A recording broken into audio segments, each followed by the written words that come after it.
destruction of the Second World War. The UN is the embodiment of our common aspiration for a global governance anchored in international law, fairness, and equality. 8 years on, since the first UN General Assembly, we should have already been better together, not seeking to justify why we can't be better together today. Global challenges across the world, people, and indeed humanity as a whole, is challenged with existential obstacles and threats that we can resolve through dialogue, cooperation, unity, and shared purpose. Yet, instead of seeking to strengthen existing and future partnerships and enhancing social solidarity to achieve this, we are in a world of adverse competition and increasing governance uncertainty, where we once strived to ask what's right under the international law. Today, we are witnessing the unapologetic rise of national might to settle disputes. This is a truly dark and dangerous path that threatens the hard-won, rules-based international order we collectively agreed on as UN member states.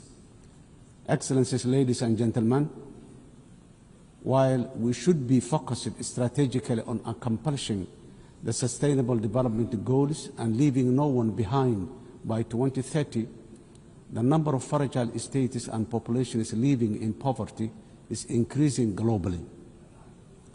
Over 30 member states of the UN today, including my country, Somalia, are classified as a fragile, conflict-affected because of both conflict and social and institutional fragility. When you add the vulnerability stemming from climate change, this number is frightening higher. In addition to this, urbanization is rising at the fastest rate in the human history because of conflict, climate, and lack of economic opportunities in rural communities. Furthermore, food insecurity remains a persistent, deadly challenge affecting billions. According to the World Food Programme, 319 million people are facing acute hunger in 67 countries today. These stark and startling facts must give us all pause for reflection and thought.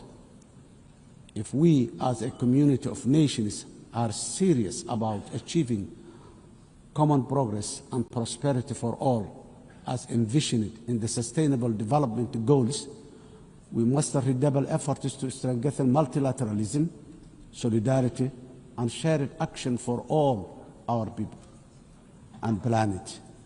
Excellencies, ladies and gentlemen, Somalia, as a broad non-permanent member of the United Nations Security Council, is working tirelessly to promote the ideals and the values of peace, stability, and shared opportunities across the world. We are actively working with all Security Council members and the wider UN membership to find solutions for peace in the Middle East, Africa, and Europe. Somalia remains deeply concerned by the continued suffering of the Palestinian people. The ongoing violence, displacement, and deprivation faced in the occupied territories, including Gaza, demand our collective conscience and urgent action. We call for an immediate and lasting ceasefire, unhindered humanitarian access, and renewed commitment towards the two-state solution as the only viable path for a just and lasting peace in the Middle East today. Somalia Security Council, Excellencies, ladies and gentlemen, Somalia is a unique history of decisively transitioning from conflict to a brighter socio-economic and political and security future.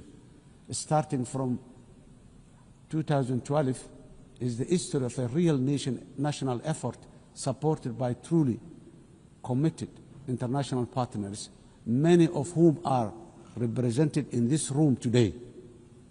In fact, Somalia is an evidence that multilateralism and global solidarity can make the world a better, safer, and progressive place. This lived experience is our own government's inspiration for a determinedly working for a more just, peaceful, and progressive world within the UN Security Council during our membership, because we know that we are truly better together. When we all work in unison at home, we are bravely fighting the last remaining pockets of international terrorism while building a strong and sustainable national security architecture.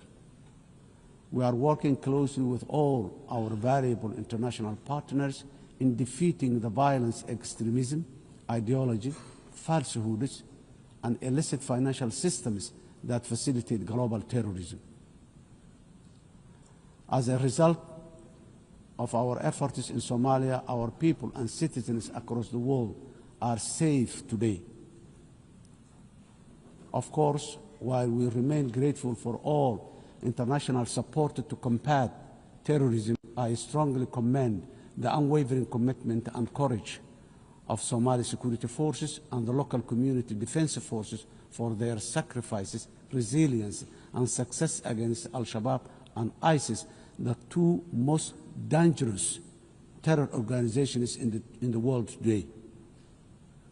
This will continue until we achieve complete victory and harmony in our country, our region, our continent, and the wider world.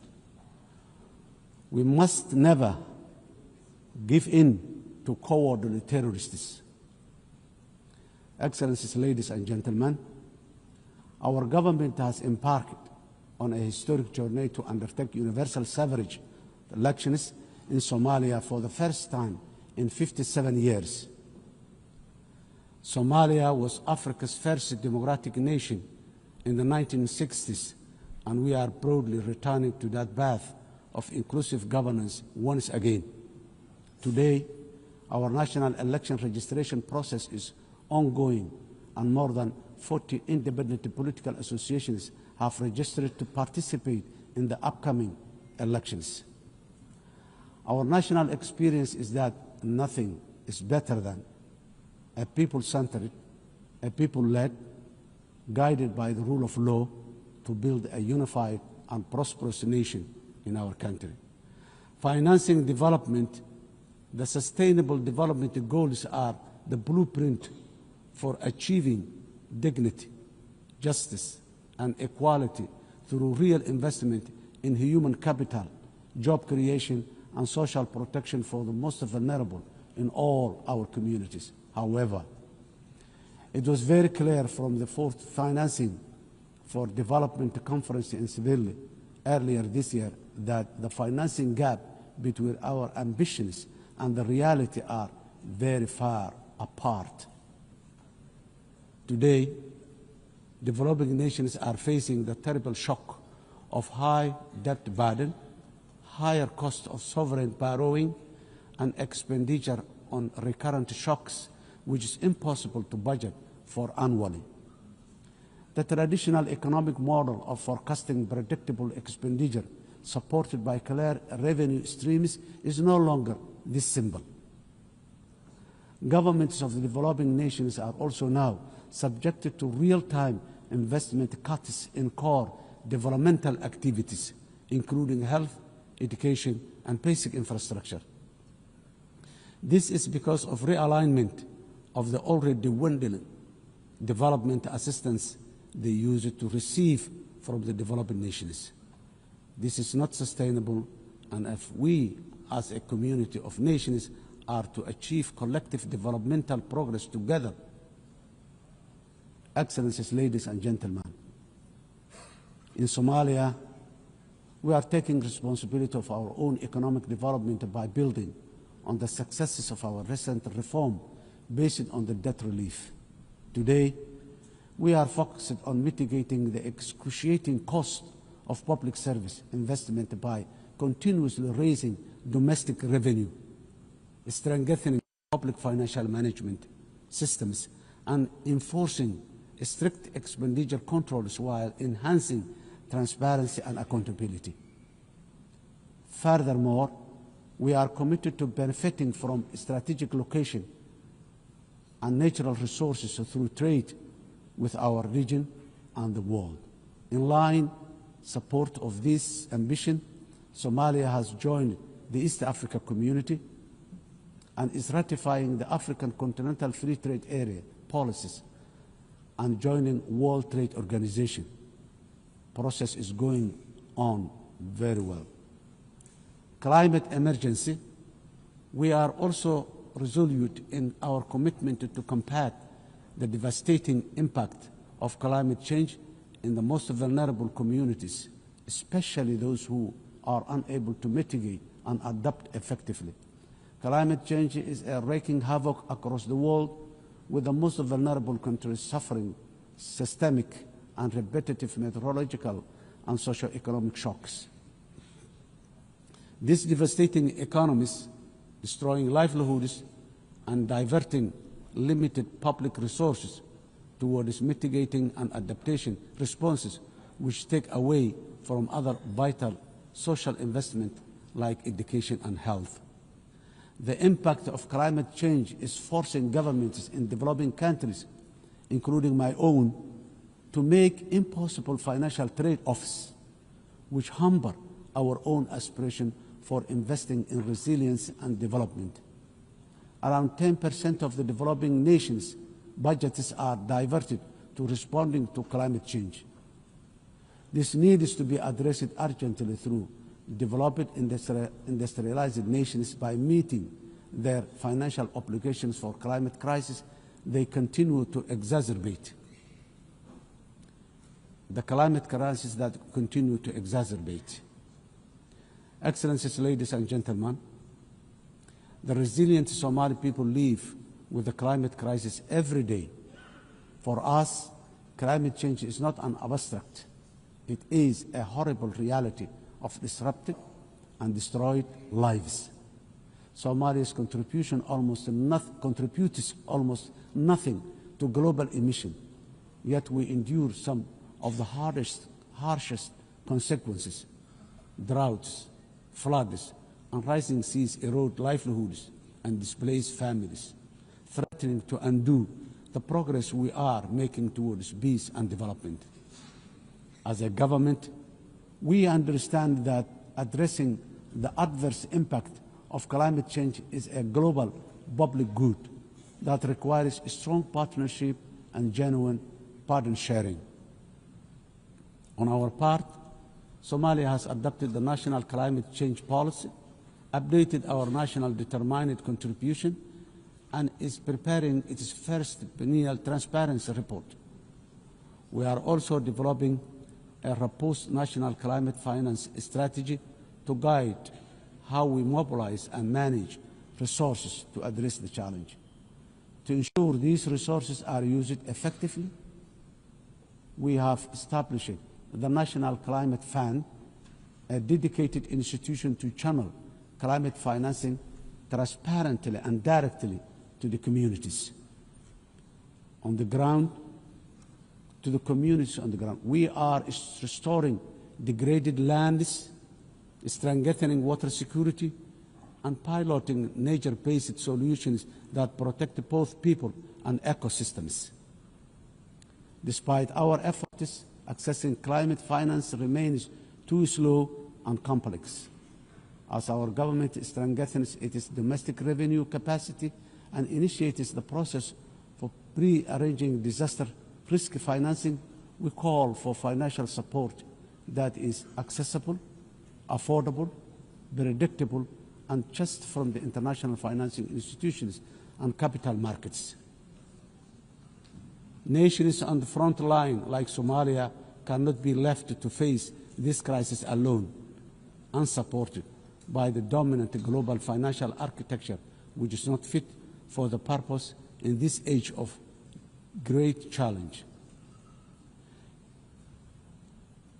Excellencies, ladies and gentlemen, in conclusion, the 80th anniversary of the UN General Assembly is the best possible opportunity to take stock of our global achievement as far as our common commitments to sustainable development are concerned.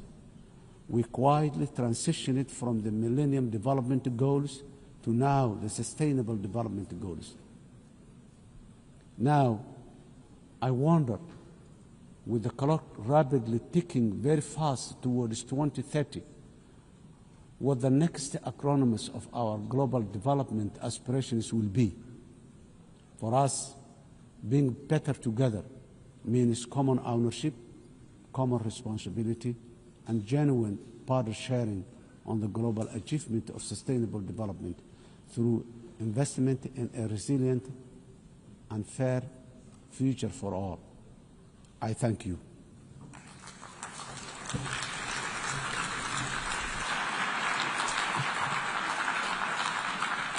On behalf of the Assembly, I wish to thank the President of the Federal Republic of Somalia.